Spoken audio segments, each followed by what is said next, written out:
Trying to hide his face, the captain accused of manslaughter and people trafficking, along with his first mate.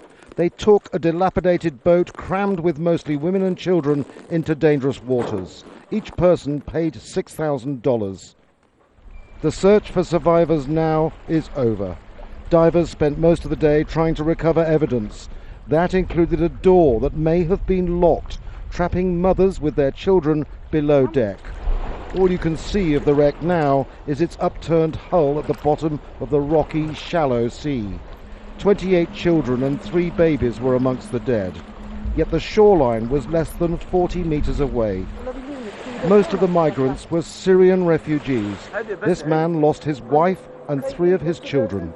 It wasn't easy. It's not easy at all. It's a big loss. They were heading towards Europe. They went voluntarily. I work here as a contractor, but it was their wish. The district governor says it's hard to stop people paying traffickers to get to the European Union.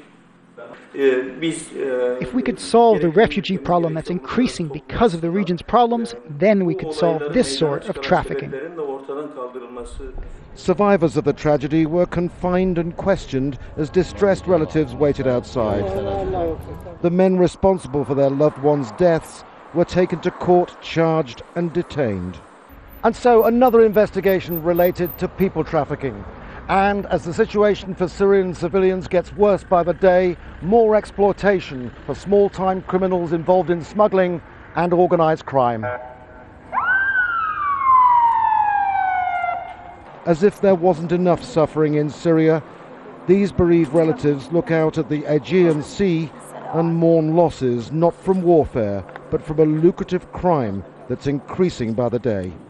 Andrew Simmons, Al Jazeera, Ahmed Bailey in Turkey.